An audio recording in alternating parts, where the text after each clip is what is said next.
Hey, what's up everybody? Thanks for clicking on the video. This is David Pendleton and we're going to whip through holes number 7, 8, and 9.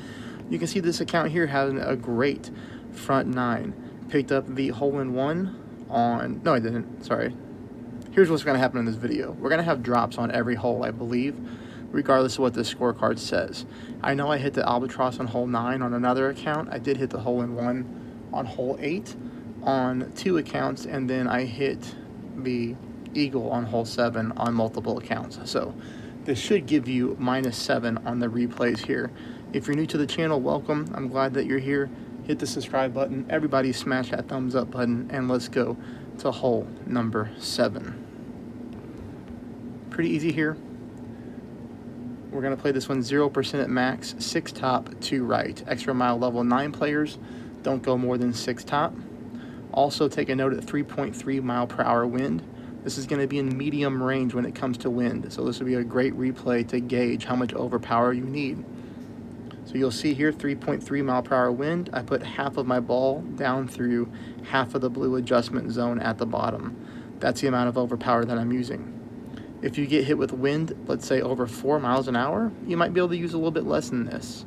If you get hit with winds in the 2 mile per hour range, you might just go ahead and put the bottom of the ball covering up the blue adjustment zone fully. But that's an easy eagle on hole number 7. Hole number 8, 30% at mid. Gonna go ahead and start with 4 bars of backspin, no side spin. Ball guideline essentially pointing directly at the cup, just like this. Blue ring on the fringe. I'm sorry, blue ring on the rough, not on the fringe. You see that? Basically aiming dead center. 30% pull at mid. This ball is playing beautifully. 3.7 mile per hour wind again, kind of in the mid range there when it comes to wind. I did hit this at 3.7, and I also hit this in the 2s, which you'll see next. But perfect ball, and the speed is awesome. And we're coming in right at the cup. You'll see here, absolute lowest wind you can get, but same thing, 4 back. Blue ring on the rough, ball guideline pointing right down to the middle of the hole. Make my adjustment, 30% at mid. Perfect ball. Thing slides right back into the hole again. Same spot on the hole, the cup as well. So that's good since we had 2 different wind strengths. Hole number 9, 2 different ways to play. I'm not a fan of this drive, okay? But, you know, we'll talk about it. Anyways, katana. You'll see here the top spin combined with the side spin that I'm using. Ultimately, I'm just trying to get in between these 2 sand bunkers. You know, the thing about this one is the fairway is a little bit bumpy, so sometimes the ball rolls kind of awkwardly, which is why I don't like this drive. But there's an idea that I have here for shot 2 if you're a dangerous player and you like to live on the edge a little bit.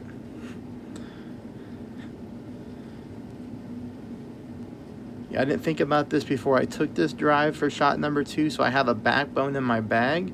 I would suggest you bring a Goliath in the bag because there might be a rough bump possibility here. So you see here that because my backbone doesn't have as much power as a Goliath would, I get caught in between clubs at the rough line, right?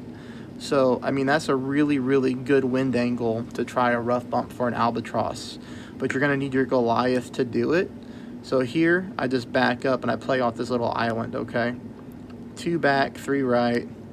Orange ring at the rough line. That just leaves myself room in case I hit a great right. And then I use curl. I do hit a great right actually, which is funny. So it's good that I left myself room there.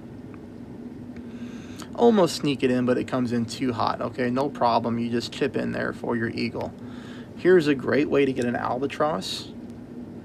If you got the club and you got the ball, 6 top. You'll see the 1 bar right side spin here. Extra mile level 9 players. Don't use your extra top spin. This is a good shot right here.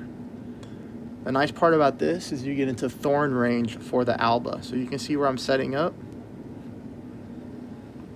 Big, big, big scores possible in this tournament. So, you know, we need to get as many of these little sneaky drops as possible. Here, a little bit less than half a ball of curl to the right, combined with OP. Just really making sure that I get enough power.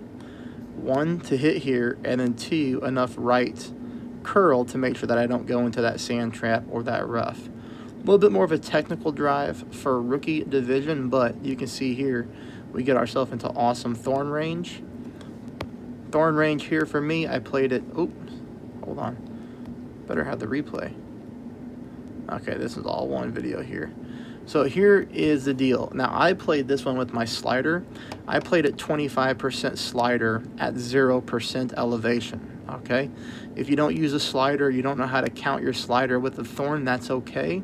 It actually comes out to be 25% at minimum distance. So let's take a look at that real quick, so you can see what I mean. Power 5 ball, 0% elevation, 2.6 mile per hour wind. All right, so you see here 2.6 mile per hour wind. If I go 25%, that's one ring, okay? One ring, see, 25% at minimum, or 0% at 25% slider. 2.6 mile per hour. You see there one ring. Now I know it says 23, but the thorn is beautiful to play slider because see there 25%, one ring. All right, so, and that's how I played this one. So that comes out to be the same. There may be some higher wind scenarios where that comes out to be like a decimal or two off, so just kind of be careful with that. But at the end of the day, like one back spin, 1.1 back, there's my one ring pull, perfect ball in the cup for a nice little alba. That's hole 7, 8, and 9. I got to get to doing some real work, so I will post the rest of the back 9 as I'm able to a little bit later. Thanks, everybody.